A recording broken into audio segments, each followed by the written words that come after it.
انا جيت.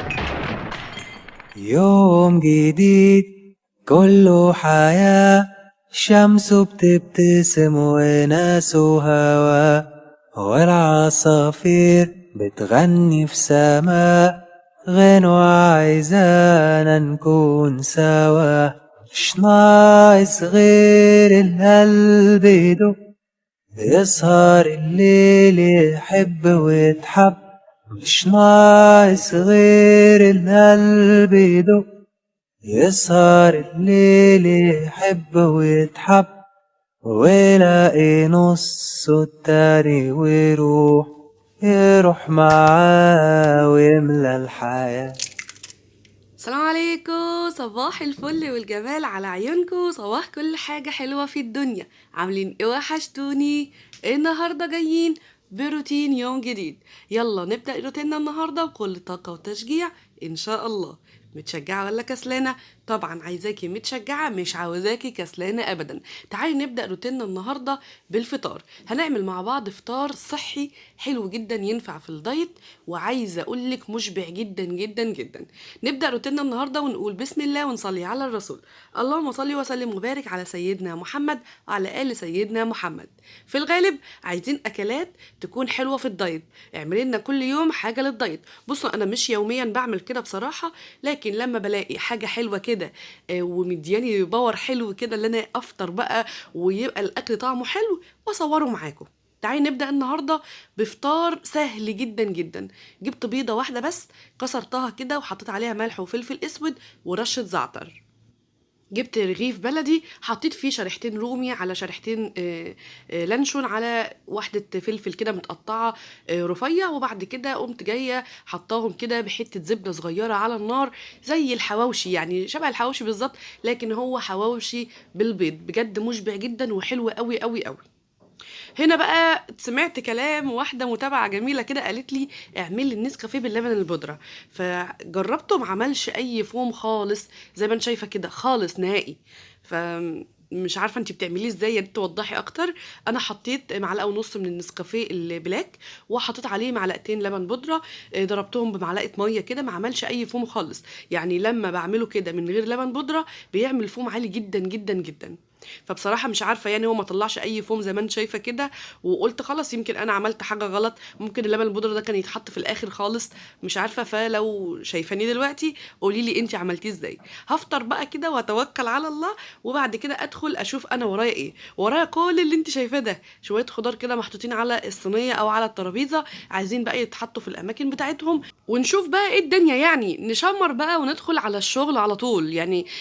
بصي في الغالب لما بيبقى الخضار محطوط كده بيبقى عامل ازمه نفسيه، فانا بحب ان انا واحده واحده كده كل حاجه احطها في الاماكن بتاعتها. وبالمره اعمل لهم النهارده بسله، افرط شويه بسله كده حلوين، وهعمل لهم بسله. وبما ان في خس فانا هعمل لهم محشي، بس المحشي مش النهارده، يعني انا هسبك وهحشي لبكره ان شاء الله، عشان بكره اشوف بقى انا ورايا تنظيفات ايه ويبقى عندي غدا جاهز. عندي كمان بطاطس وشويه حاجات كده من التموين.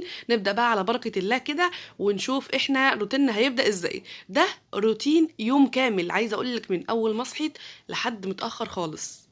فما تنسيش بقى لايك حلو كده. بدأنا مع بعض بالفطار، وبعد كده قعدت شوية وقلت بقى اما اشوف انا يعني الشغل هياخدني لحد فين، لان انا دخلت بقى المطبخ وعلى حسب ما الحاجة اللي موجودة قدامي هي اللي هتاخدني.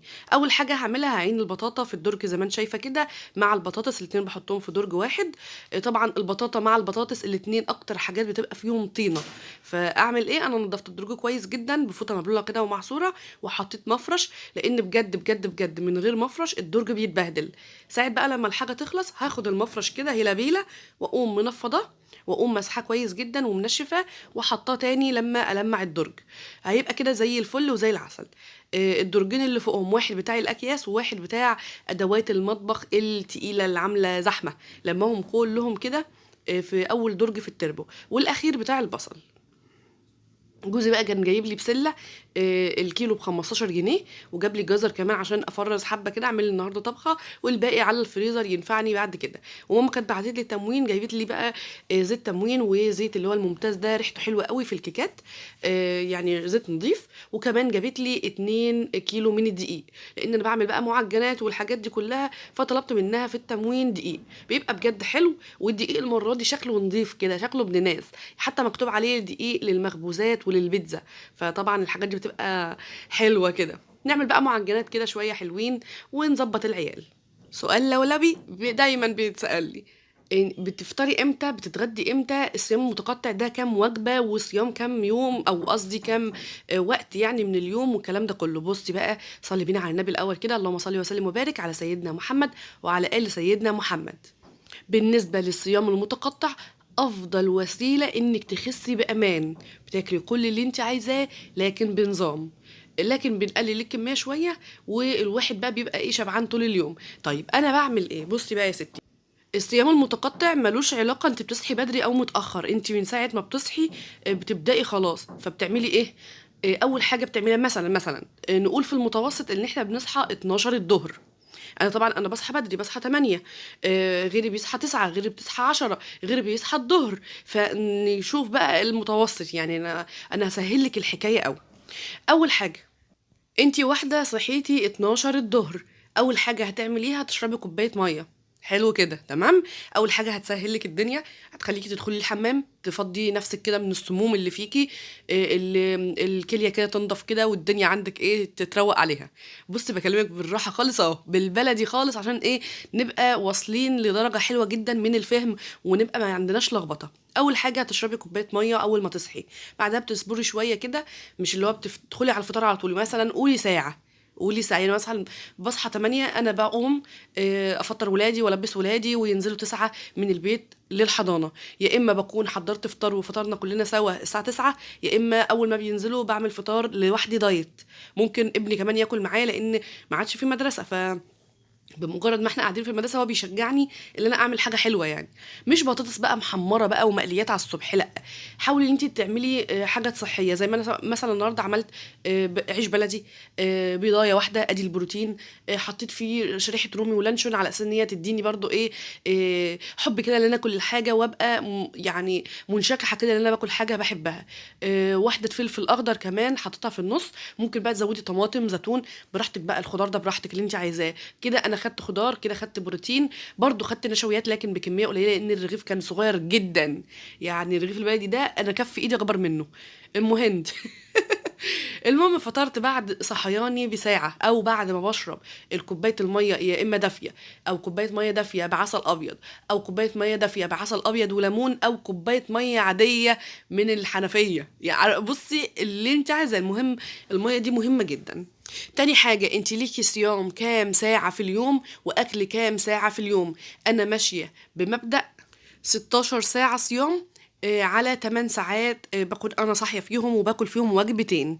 فال16 ساعه دول داخل فيهم اكيد 8 ساعات من النوم، و3 4 5 6 ساعات مثلا اللي هو وقفت فيهم اكل قبل النوم، وساعتين مثلا الصبح اول ما بصحى، دول بيبقوا صيام. سهليها، اقول لك يا ستي، دلوقتي انا صحيت من النوم، قعدت شربت كوبايه الميه وقعدت ساعه او ساعتين لسه مكمله في الصيام، ما هو الميه مش بتقطع الصيام. والناس اللي بيقولوا اللبن بيكسر الصيام، بصوا يا جماعه، يعني انا مش ماشيه بالحذافير قوي برضو. انا بقول لك انا بعمل ايه، يعني انا بقول لك انا بمشي ازاي. طب بتخسي؟ بخس على النظام ده، وده اكتر نظام انا بخس عليه بصراحه يعني. ام هند، طيب انت دلوقتي صحيتي واديتي لنفسك براحه لما تفطري ساعتين، دول بتجمعيهم على ساعات الصيام اللي انت كنت نايماهم. يعني مثلا انا واحده نايمه الساعه 10 بالليل، تمام، كده قدامك على ما تصحي ل8 10 ساعات. طبعا احنا على ما بننام بقى ونروح في النوم والكلام ده كله، قولي مثلا 10 11، هنحسبها من 10، هنحسبها من 10، من 10 لحد 8 الصبح، ادي 10 ساعات دول من ضمن الصيام. طيب انا كده 10، ما انت بتقولي 16 ساعه صيام، يبقى بعد ما تقومي ساعتين ادي كده 12، وقبل ما تنامي 4 ساعات تكوني قطعه فيهم الاكل.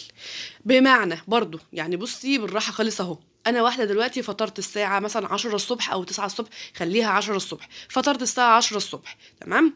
اتغدى امتى؟ عدي من بعد الفطار 6 ساعات. يا اما انا بالنسبه لي ماشيه ازاي، ماشيه ان المغربيه بتغدى، انا ماشيه ان المغربيه ده وقت الغدا بتاعي. قبل المغرب كلت، بعد المغرب كلت، اللي هو الوقت المغربيه برضو تمام. يبقى انا بفطر مثلا 9 الصبح، 10 الصبح، 12 يا ست الظهر، عدي 6 ساعات وكلي تاني.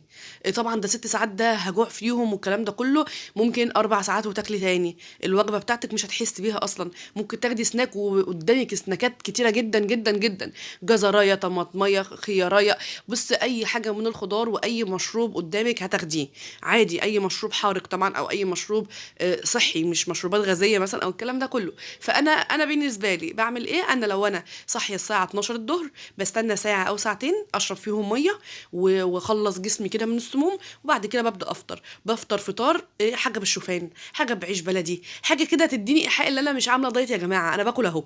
طب ما ده اكل حلو برضو، ما احنا كنا بنعمل اللي انا عملته ده بالعيش العادي. فلا انا منجهت نفسي، بس برضه كلت اللي انا نفسي فيه والكميه اقل، بدل ما باخد مثلا رغيفين 3 خليتهم النص تمام. بعدها خضار، السلطه مهمه جدا جدا جدا في وجباتك، رايحه جايه تاخدي لك خصايه حلوه كده وتقرقشيها، خيارتين 3 كده وتاكليهم، مش عارف ايه، كل الحاجات دي بتفيد جدا جدا جدا. فبالراحه لو انت بتصحي الساعه 12 فهتاخدي ساعتين تشربي فيهم ميه او ساعه، وبعد كده تبداي ان انت تفطري وتعدي من بعد الفطار 3 4 5 ساعات. انا بالنسبه لي عشان انا بفطر بدري فباجي على المغربيه بكون بتغدى. طيب يا بت ده انت في اوقات اتاخرت في الغدا، ما عملتش غدا واتاخرت قوي في عمايله، الغدا غاب مني وهناكل العشاء، ما فيش مشكله، عدي بقى من بعد الوجبه التانية دي. طبعا انت ليكي مسموح بوجبتين 2 في الصيام المتقطع، انا بقى ليا ايه، انا ليا 2 في الصيام المتقطع. بتعدي من بعد الوجبه التانية 16 ساعه تصومي فيهم، صيام عن الاكل فقط مش عن الشرب. تفطري تاخدي قصدي ميه، تاخدي مشروب قرفه بقى على جنزبيل قرفه بس، اي مشروب حلبه، اللي انت عايزاه. بصي ده بقى بتاعك انت بقى، دلعي نفسك. طيب بالنسبة للسكر وبالنسبة للنشويات قللي، ما تمنعيش، لانك انت لما توصلي للوزن بتاعك خلاص انا حابة نفسي كده، فهتيجي تسيبي ترجعي تاكلي بقى كل الاكل تاني، هتلاقي نفسك ايه ضربتي تاني، ده طبيعي ده طبيعي. لكن لما تيجي مثلا مش تمنعي، تقللي، انا قللت مثلا العيش، اما ارجع تاني اكل مش هاكل بقى، ما كنت باكل مثلا وصلت الربع رغيف دلوقتي وبلدي، مش من اللي هو الرغيف الابيض، هرجع بقى اكل اقوم واكله لي رغيفين من الابيض؟ اكيد لا، اكيد لما تيجي ترجعي برضو بالتدريج، بس بلاش ترجعي بالتدريج، حاولي ده يكون نظام حياه، لانك هتاكلي كل حاجه. انا بعمل محشي وبعمل بشاميل وبعمل كل اللي تتخيليه، انا بعمل كل حاجه وبعمل معجنات وبعمل كل حاجه وحلويات شرقيه، انا بعمل كل حاجه. لكن بدل ما اقعد بقى على طبق كنافه هاخد لي قطمه كنافه منه، شبعت نفسي، حبيت نفسي ان انا اكل الحاجه المسكره الحلوه اللي انا منع نفسي منها دي، وفي نفس الوقت ما زودتنيش. ما هو في فرق لما اقعد بطبق بسبوسه، وفي فرق لما ادوق لي حته حلوه كده، ده طعمها جميل، خلاص كلت منها، خلاص هبقى عايزه منها تاني ليه، ما انا كلت منها، كلت قطعه خلاص خلصنا، فاهماني؟ فده حلو جدا، احسن نظام انا جربته وبخس جدا عليه، وفي ظرف مثلا شهر، شهر ونص، شهرين بالكتير بتلاقيكي وصلتي الوزن حلو جدا جدا جدا. طيب شهيتي مفتوحة، اديها حاجات تسد الشهية، القرفة بتسد الشهية جدا، النسكافيه البلاك ده بيسد الشهية على الصبح على فكرة جدا، كوباية القهوة السادة بتاعت الصبحية دي اي نعم ما ينفعش على الريق، احنا بس متعودين على نظام غلط، يعني الواحد بس متعود على كام حاجة كده صحيا غلط، لكن بنحاول ان احنا نغير للافضل اكيد يعني. فطبعا القهوه على الريق مدمره، فلازم تشربي، عشان كده انا بشرب مثلا قبلها كوبايه ميه، كوبايتين ميه، ازازه ميه رايحه جايه بيها كده، على ما بصحي ولادي وابقى مشغوله معاهم، وعلى ما اسرح والبس واعمل ومش عارف ايه، بيكون بقى ايه عدى ساعه ولا عدى ساعتين على ما ببدا ان انا افطر او اشرب كوبايه القهوه بتاعتي. فالناس اللي بيقولوا لي انت بتشربي قهوه على الريق، انا لا، ببقى صاحيه من قبلها بساعه او من ساعتين، يعني ببقى واخده لي مزايا، ببقى واخده لي مش عارفه ايه، ببقى شاربه ميه، ببقى عامله كوبايه شاي اخضر على الصبح كده، فاهماني؟ فطبعا انت عندك هدف لازم توصلي له، فهتعملي ايه؟ اكيد مش هتخرفي. طالما انت واحده عندك هدف عايزه توصلي عمرك ما هتخرفي، لانك انت ايه زي ما اتفقنا، انت قدامك حاجه كده رايحه لها، هتحودي يمين ولا شمال ليه؟ فخليكي رايحه لها، فاتشجعي. ما يبقاش عندك قله عزيمه وقله اصرار، لا خلي عندك اصرار وخلي عندك عزيمه جامده جدا جدا. كل الحكايه شهر ونص هتلاقي نفسك اتعودتي على نظام، مش هتعرفي اللي بعد كده اللي انت تغيريه، وبتاكلي كل اللي انت عايزاه. يعني انا مثلا النهارده هعمل بسله ورز، ايه ده البسله ممنوعه؟ مفيش حاجه اسمها ممنوعه، التين نفسه مفيش حاجه اسمها ممنوعه. طبعا الحاجات دي بتبقى مسكره زياده عن اللزوم، فيفضل انت ما تاخديهاش، لان انا عن نفسي مانعه سكر، بس مش مانعه دقيق ومش مانعه رز ولا مكرونه. انا مقلله من الحاجات اللي هي الاساسيه اللي في حياتنا، اللي ما ينفعش اسيبها فتره، لما هرجع لها هاكلها بشراهه. فعشان كده بعمل ايه؟ بقوم بقى بالراحه كده، باكل الحاجه كده بهدوء. باخد معلقتين تلاتة بالعدد كده، معلقة اتنين تلاتة بالكتير تلاتة، ولو قوي يعني خلاص باخد 4 معالق مثلا من الرز، واحط عليهم شوية مثلا البسلة، فيها بروتين، فيها فراخ، فيها لحمة، ببدأ بالبروتين الأول عشان يشبع معايا أكتر.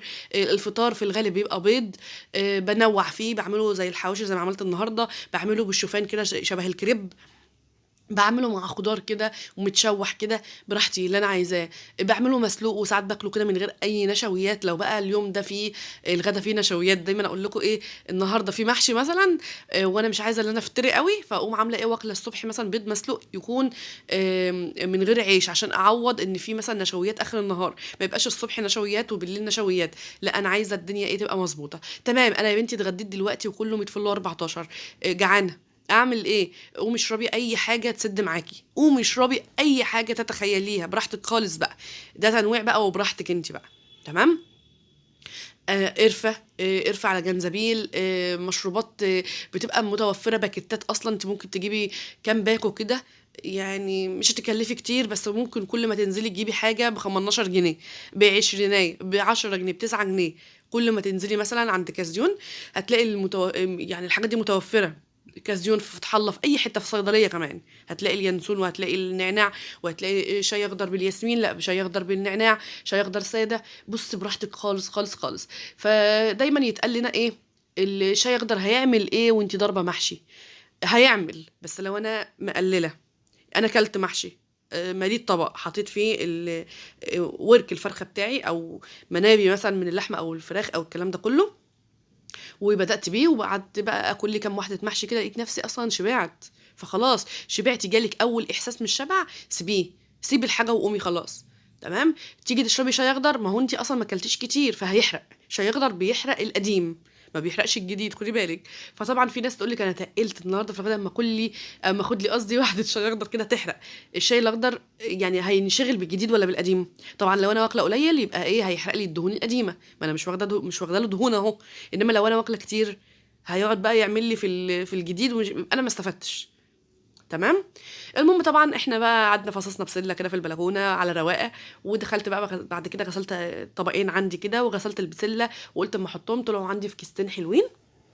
تمام. وطبخت طبخه بسله حلوه اهي، وعملت شويه رز بشعريه، وده غدايا. بصراحه مش عامله ولا جنب، يعني مش عامله بروتين النهارده، عادي، يوم كده على يوم كده، مره بلحمه وفراخ، مره مفيش خالص، عادي يعني، الاكل ده اذواق. المهم، فغرفت الطبق الحلو ده، بالنسبه لك ممكن يكون كبير، بالنسبه لي ممكن يكون كبير، لكن هو 3 معالق بالظبط من الرز، لان انا بحب الشوربه كتير في الحاجه، فاكلت براحتي بصراحه.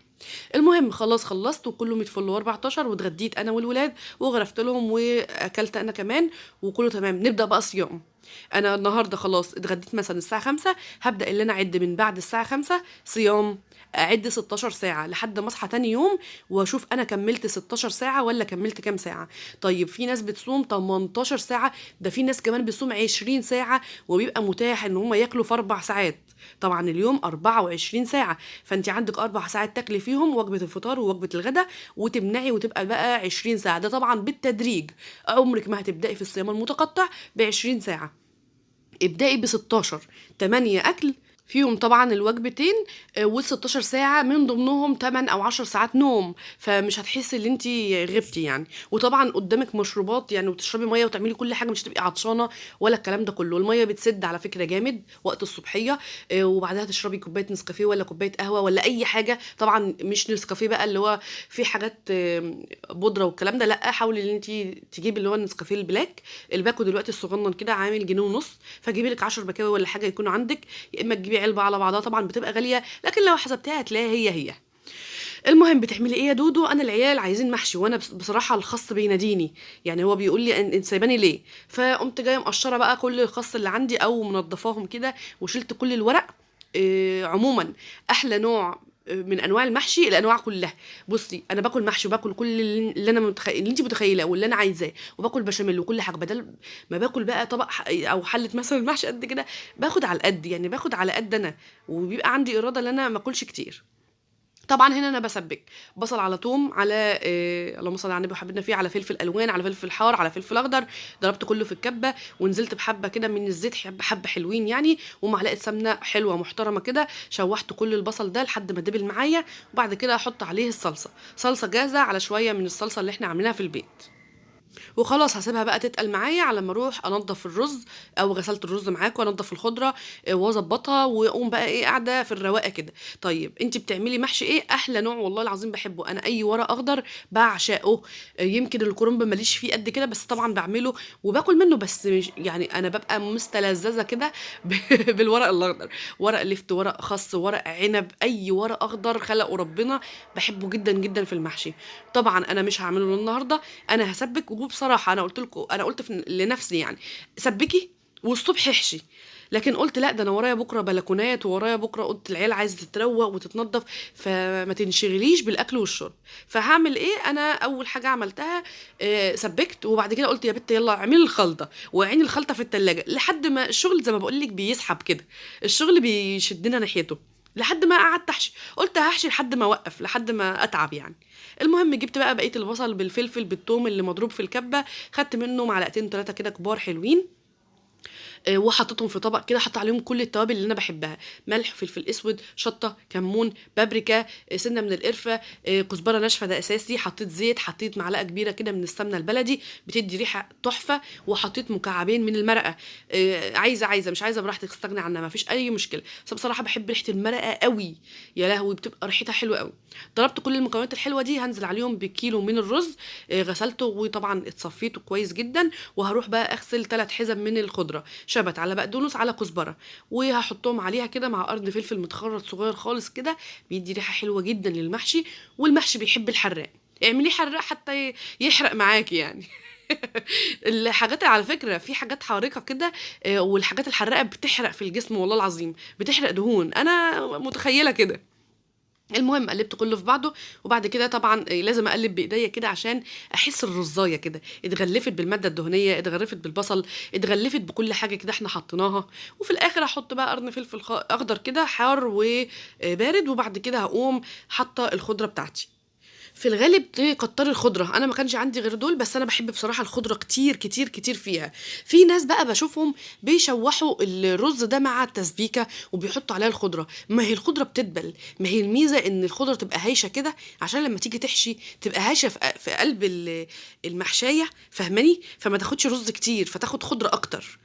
ما اعرفش أنا مقتنعة بكده، مقتنعة إن الخضرة لمّا تتحط فريش كده، طازة يعني اللي هي مش دبلانة على النار، فبتاخد يعني لمّا بتيجي تحشي في الرُزاية أو في الرُزاية إيه، في المحشية نفسها كوسة بقى، ورق كرنب، ورق خاص، اللي أنتِ عايزاه تمام، فبتلاقي إن الخضرة هايشة فعاملة مكان الرز يعني فاهماني، لكن لو دبلانة ما أنتِ هتاخدي رز أكتر، ما أعرفش أنا مقتنعة بكده. المهم زوّدت طماطم لإني باحب الطماطم كتيرة شوية في المحشي، وأخدت بقى ورق الخاص اللي أنا قُلت لكم عليه ده، شطفته كويس جدًا تحت الحنفية، نزلت عليه بمَيّة سخنة من الكاتل أو برضه من الحنفية براحتك بقى اللي أنتِ عايزاه، دِبِل معايا قُمت جاية واخداه في مصفى وهابدأ أحشي. أدي الورق زي ما أنتِ شايفة كده، بسم الله ما شاء الله الورقة زي الفل وزي العسل. عايزة أقول لِك إن ورق الخاص ده من أحسن أنواع المحشي اللي ممكن تتخيليها، الورقاية الواحدة بتعمل 3 محشيات، لكِ أن تتخيلي. بُصّي، الورقه اللي في النص دي انا بقفلها من الجنبين، وبقوم بقى متكيه كويس جدا. يعني يمكن دي ما اتسلقتش قوي، انا مش بسلقه، انا بس بنزله في ميه سخنه وخلاص. لكن اللي كان من تحت كان حلو قوي. وزي ما بقولك المحشاية الواحدة أو ورقات الخاص الواحدة بتحشي 3 ورقات أو 3 وحدات من المحشي، والله حكاية. وبيرمي ورق بالهبل، بس صراحة بيغيب هو ورق العنب. ويعني يمكن من أكتر الأنواع السهلة في المحشي الكرنب. الكرنب يا دوب ايه بتعملي فيه ايه، بتاخدي كده ويبقى متقطع اصلا وجاهز على الحشو على طول، وبتقومي عاملاه. طبعا ده بتكلم على اللي مفرزه في الفريزر، لكن طبعا بيبقى صعب لو هتجيبي لسه النهارده تنزلي تشتري كرنبايه ولسه هتسلقيها ولسه هتقطعيها ولسه هتحشيها، ده طبعا بياخد وقت. فالاحسن تعملي ايه، النهارده قررت اعمل محشي، بكره هنزل اشتري كرنبايه وانزل اشتري الخضره والرز والحاجه بتاعتي، واقوم مسبكه من بالليل وسلقه الكرنبايه. اول ما اقوم تاني يوم اخد التسبيكه واحط عليها الرز والخضره، واقوم واخده الكرنب اللي انا سلقته واقعد احشيه. اسهل نوع في انواع المحشي هو الكرنب والكوسه والبتنجان، طبعا الحاجات اللي هي الكبيره اللي بتتحشى. اصعب انواع المحشي يمكن ورق الخس، ورق اللفت، ورق العنب، البصل، حاجات كتيره صعبه شويه في عمايلها يعني. بس الكيف بيذل يعني دايما يقولك الكيف بيذل. انت بقى بتحبي ايه؟ ما هو انا بحب ورق العنب، هستحمل صعوبيته شويه في اللف لانه بيغيب. هو مش فكره ان هو صعب فرخم، لا هو بس بيغيب. ورق الخاص لان طبعا الورقه بتبقى دبلت من الميه والكلام ده، فعلى ما بتيجي تفرديها وتحشيها وتلفيها فبتاخد وقت. انما الكرنب سهل في ثانيه الا تلت. طبعا في ورق بيبقى رفيع، اعمل في الورق الرفيع ايه، بعمل واحده بالطول وواحده بالعرض، وبقوم حاطه اللي بالعرض دي قافلاها من الجنبين. هوريكي دلوقتي، انا متهيألي شفتيها يعني، بس هعملها معاكي تاني. والله سهل، هو ما فيهوش حاجه. بصي مثلا دي ورقه رفيع، حطيت واحده بالطول وواحده بالعرض زي ما انت شايفه كده، حطيت الرز في النص، اللي بالعرض قفلتها من الجنبين، وببدا اللي انا الف المحشيه بتاعتي، وبتبقى شبه ورق العنب مقفوله من كل الزوايا. انا اجدع واحده تلف المحشي عموما ومقفول وبصي وزي الفل. لكن لما باجي بقى اكل المحشي ما بنقيش غير المفشفشه شويه، اللي هي ايه يعني طالع منها الرز. انما الجامده دي ما نقيهاش في المحشي ابدا، مع ان انا اصلا وانا بحشي المحشي ببقى مجمداه. لكن باجي بقى على اخر صف كده او مثلا صف في النص كده، بقوم مفشفشاه سيكه كده، لان انا بحب جدا جدا المحشي يكون يعني مستوي قوي ومهري. ما اعرفش، بس انا حبيته كده يعني أنا بنقي كده. في ناس تقول لك لا انا المحشيه دي لو مش ملفوفه كويس ما كلهاش.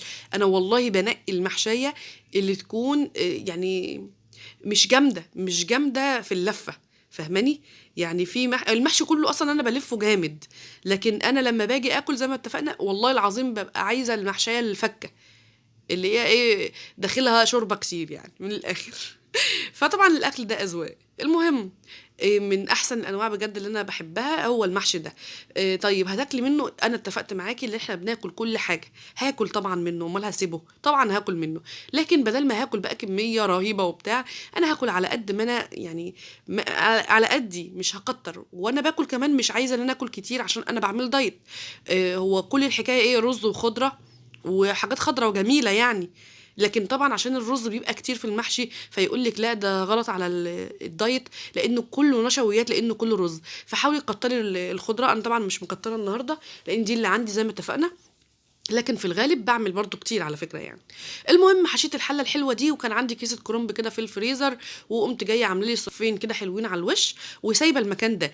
النصحه بقى تقول لي اعمل الحله دي محشي ايه، يعني تبقى حبه رز وحبه صلصه وسايبه مكان حلو كده في الحله. طبعا ده على التلاجة يا معلم على طول.